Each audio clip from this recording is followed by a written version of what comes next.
Picture this. You wake up one morning, walk outside your front door, and discover that your entire city has literally moved 23 miles away from where it was yesterday. Not just the people, not just the buildings, but the actual ground beneath your feet. Sound impossible, right? Well, buckle up, because I'm about to tell you about the most extraordinary municipal migration in human history. And trust me, reality is stranger than any fiction you could imagine. Welcome back to another mind-bending journey through history's most peculiar events. I'm your host, and today we're diving headfirst into a story so bizarre that even I had trouble believing it when I first heard it. We're talking about the town of Hibbing, Minnesota, a place that quite literally picked itself up and walked away from its problems. But before we get into the nitty-gritty of how an entire city managed to relocate itself, let me ask you something. Have you ever been so fed up with your neighborhood that you wanted to just pack up and move? Well, the residents of Hibbing took that sentiment to an absolutely unprecedented level. Now, you might be thinking this is some kind of elaborate hoax, or perhaps a metaphor I'm stretching beyond recognition. But I assure you, every word of what I'm about to tell you is documented historical fact. The year was 1919, and the city of Hibbing found itself in quite the predicament.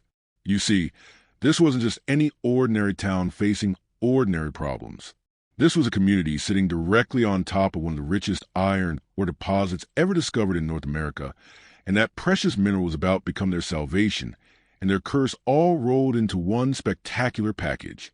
The story begins in the 1890s when Hibbing was just a small lumber town in northeastern Minnesota. Frank Hibbing, the town's founder, had originally come to the area to capitalize on the timber industry. Little did he know that beneath the towering pine forest lay something far more valuable than wood.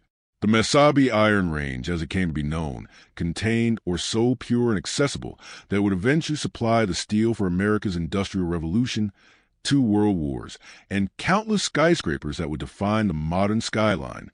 As news of the iron ore discovery spread, Hibbing transformed from a sleepy lumber town into a bustling mining hub practically overnight. Thousands of immigrants poured into the area, representing dozens of nationalities, and bringing with them a rich tapestry of cultures that would define the community for generations. By 1910, Hibbing had grown into a proper city with elegant Victorian homes, bustling commercial districts, schools, churches, and all the amenities of modern urban life.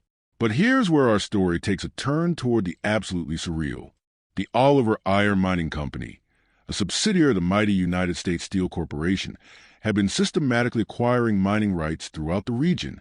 Their geological surveys revealed something that would make any mining executive's heart skip a beat and any city planner's stomach drop. The richest vein of iron ore in the entire Mesabi Range ran directly beneath the heart of downtown Hibbing.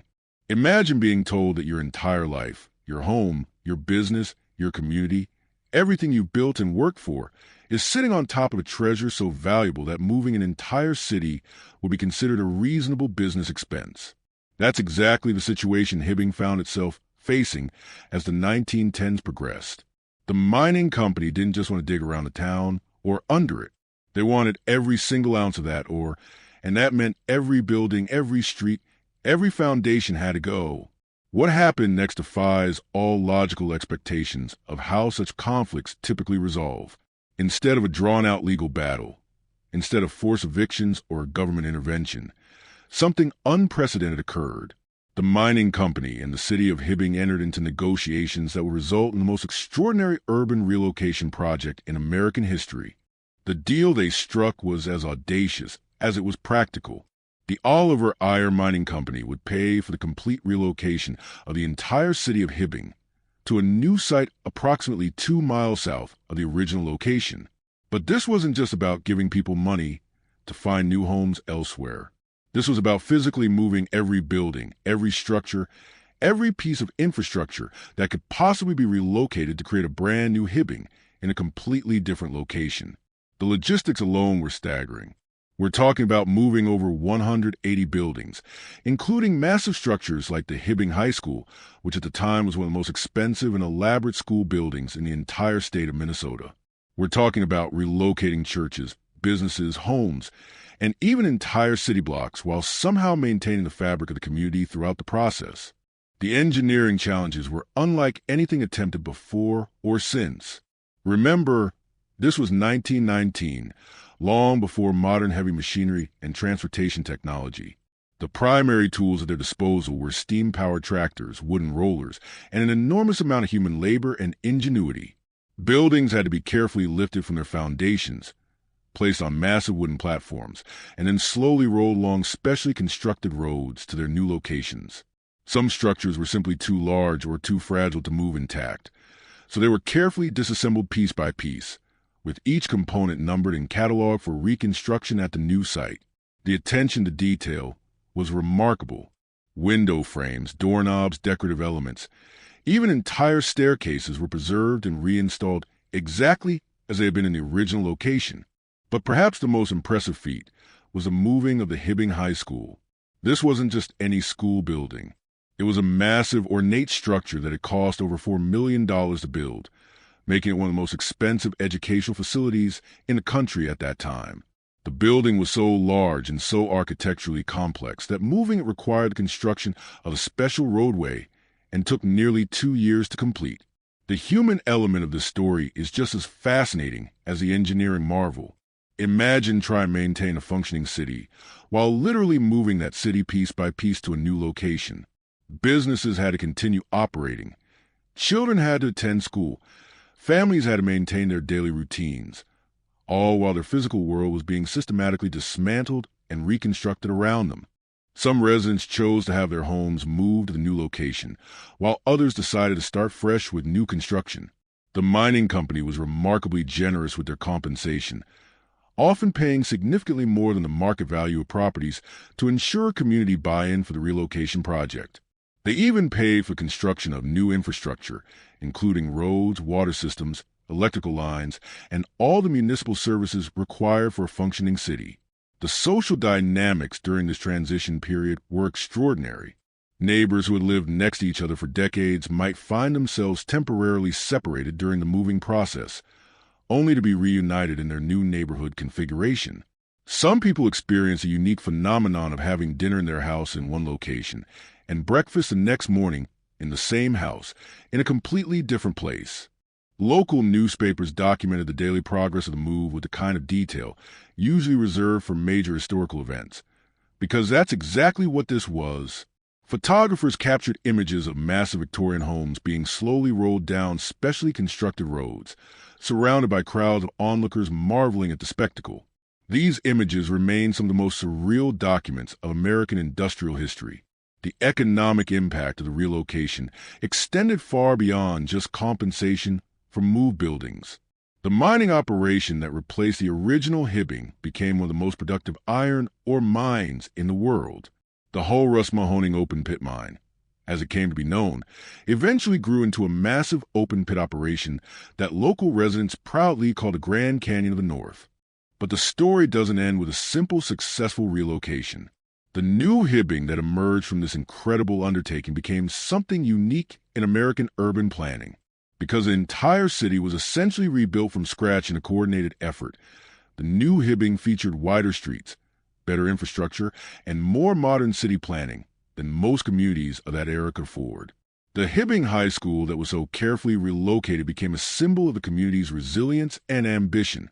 The building served the community for decades after its move and became a source of enormous pride for residents who could point to this architectural marvel as proof that their town had literally moved mountains to preserve what mattered most to them. The cultural implications of this mass relocation were profound and lasting. The shared experience of moving an entire city created a unique bond among Hibbing residents that persisted for generations. Stories of the Great Move were passed down through families like treasured heirlooms, creating a community mythology that set Hibbing apart from every other American town. But perhaps the most remarkable aspect of this entire story is what it reveals about human adaptability and community solidarity. In an era when we often hear about communities being destroyed by industrial development or economic pressures, Hibbing represents a rare example of community that found a way to preserve its identity while embracing dramatic change.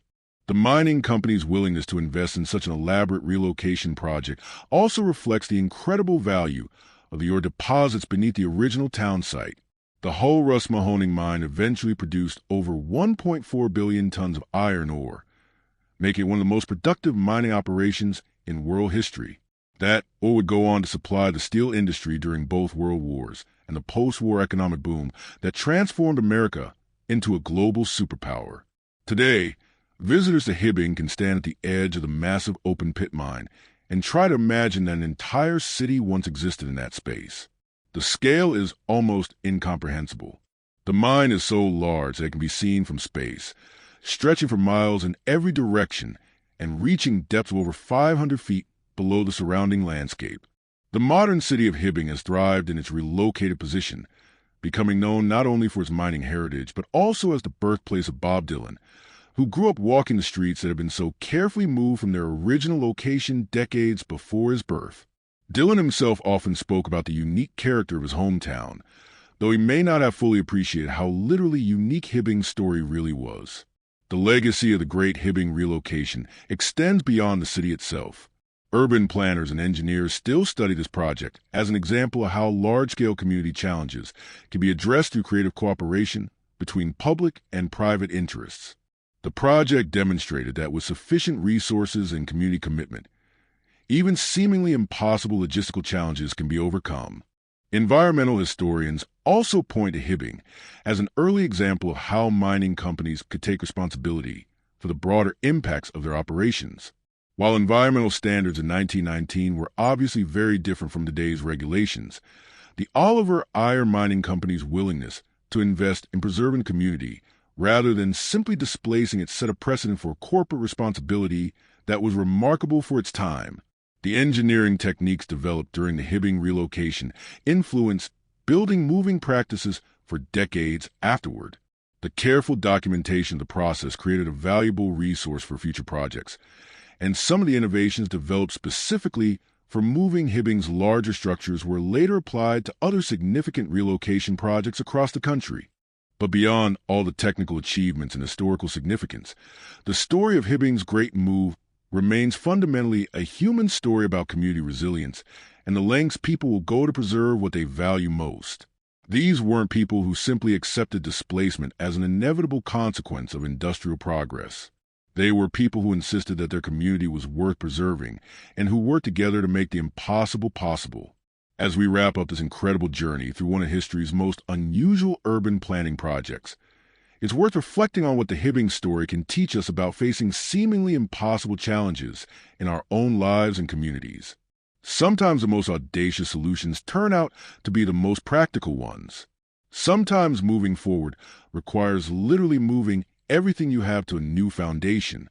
And sometimes the most extraordinary achievements come from ordinary people refusing to accept that something can't be done. The next time you're facing a challenge that seems insurmountable, remember the residents of Hibbing, Minnesota, who looked at the impossible task of moving an entire city and simply rolled up their sleeves and got to work. If they could move a whole city, building by building, what seemingly impossible challenges might you be able to tackle with enough creativity, determination, and community support? That's all for today's exploration of history's most peculiar events. If you enjoyed learning about the city that moved itself, make sure to subscribe for more stories that prove reality truly is stranger than fiction. And remember, somewhere out there are always more extraordinary stories waiting to be discovered. Until next time, keep questioning everything and never stop being amazed by the incredible things humans can accomplish when they set their minds to it.